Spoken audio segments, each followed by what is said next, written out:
She texted we're pregnant, but her best friend's post showed another man holding her belly. My name's Kyle, 29. I'd been with my girlfriend Madison, 27, for 4 years. We lived together for 2, shared dreams of marriage and kids, and had already started planning a future. Vacations, house hunting, the whole deal. So when I got a text from her 3 days ago that read, "We're pregnant. I can't wait to tell you everything tonight," my world stopped. It was 2:47 p.m.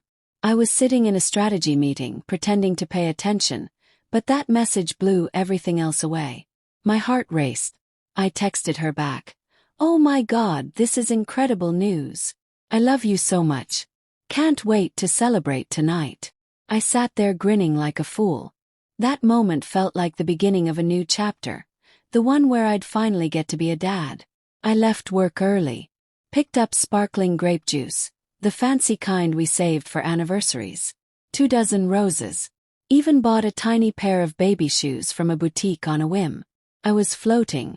Got home by 5:30 p.m. and started setting up the living room with candles and music. While waiting, I checked Instagram. Madison hadn't posted anything, but her best friend Riley had. And that's when my world collapsed. Riley's post had gone up 2 hours earlier. It was a photo of Madison, but not with me. She was standing beside a guy I vaguely recognized. Carter, some guy from her CrossFit gym. He was standing behind her, hand on her stomach, and they were both grinning like they'd won the lottery. Madison held a pregnancy test in her other hand. The caption: "So thrilled for these 2 lovebirds. Baby Monroe coming summer 2026. Can't wait to meet the little miracle. Love you both. Tag at Madison B / and at Carter Monroe. Carter Monroe. His last name was in the caption. Baby Monroe." I sat there staring at my phone in disbelief. Read it 3 times. Then checked both their profiles to confirm it was real. It was. The baby shoes I bought were still sitting on the counter. I texted Madison. "Hey, just curious. Who exactly is we're pregnant?" Read at 5:52. No reply. She got home at 6:15 p.m., took one look at the roses and candles, and her face dropped. She didn't look happy. She looked panicked. "You saw Riley's post," she mumbled. "Not a question," I replied. She started crying immediately, but not apologetic tears. Oh, angry tears. She wasn't supposed to post that yet. "I wanted to tell you myself." I asked. "Tell me what exactly?" "That you're pregnant by another man while still in a relationship with me." She stammered. "It's complicated." I asked again. "How long has this been going on?" She didn't want to answer. Pressed. Finally she admitted. 3 months. 3 months. We'd planned a trip to Spain 2 months ago. She'd been telling me she loved me every single night during those 3 months, while sleeping with this guy from the gym.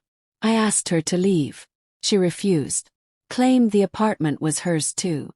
Technically, she paid half the rent, but my name was the only one on the lease. "We need to talk about this like adults," she said. "Fine. Are you keeping the baby?" "Yes." "Does Carter know?" "Yes, he's excited." "Are you leaving me for him?" That's when things went from absurd to insane. "No. Love you." Carter was a mistake. "You're the one I want to build a life with." I laughed. "You're having another man's child." "But we can make it work," she insisted. "People raise kids in blended families all the time. You'd make an amazing stepdad." That's when I told her to pack her stuff and stay at Riley's. She texted all night. Said I was being immature, cold, that love is love. I blocked her by midnight. The petty revenge. The next morning I did something petty and therapeutic. I found Carter's LinkedIn.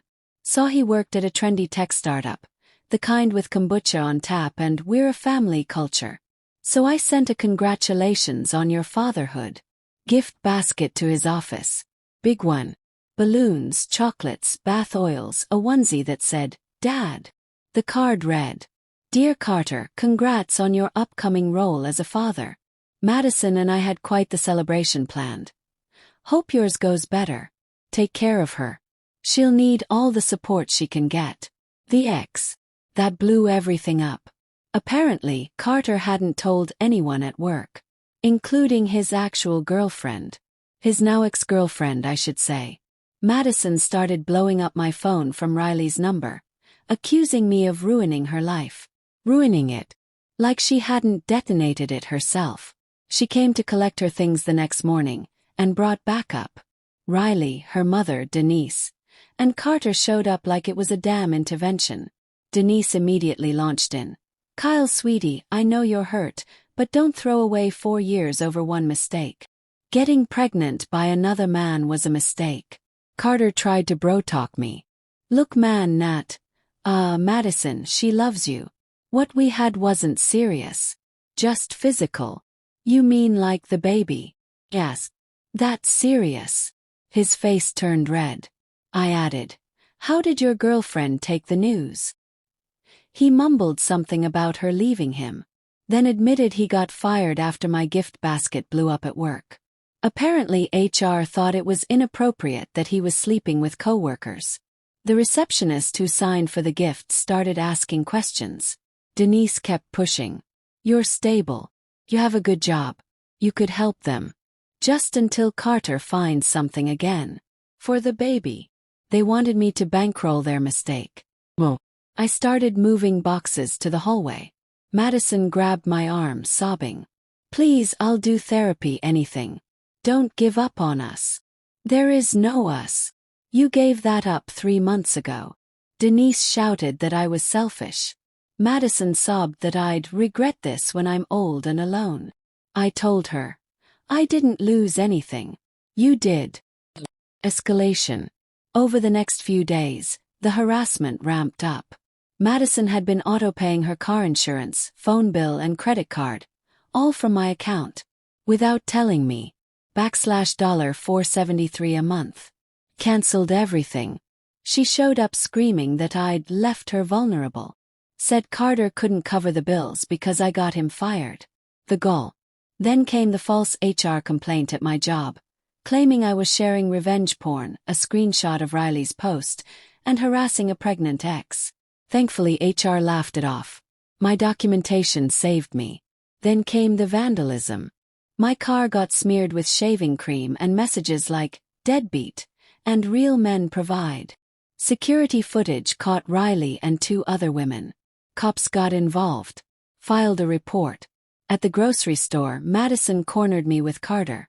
This is what you reduced me to, she cried, holding up a cart with generic cereal. An older woman overheard and asked if I was bothering her. I calmly said, she cheated. That man's the father. They want me to pay for the baby. I declined. The woman looked at Madison, then Carter, then me and said, Sweetheart, you made your bed. Let the man shop in peace. The final straw. Then came the letter from some shady lawyer. Madison trying to claim financial support based on our cohabitation. My lawyer friend Marcus shredded it legally. The next day, Madison and Carter showed up at my office lobby. Security escorted them out after Madison screamed that I abandoned her while pregnant. That night Carter, clearly drunk, showed up at my apartment yelling about stepping up.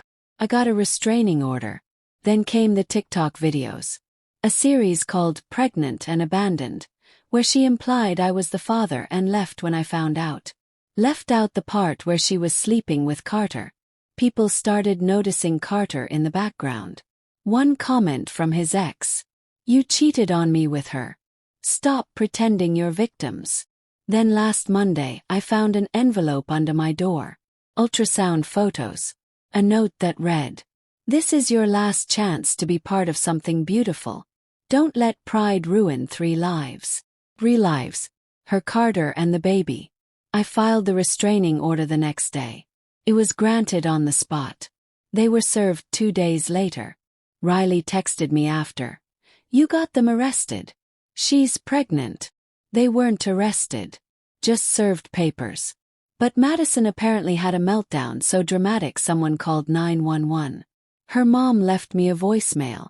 My daughter's on bed rest now. The stress is hurting the baby. That's on your conscience. The baby I didn't create. From the affair she hid for 3 months. Final thoughts. I ran into an old friend last week.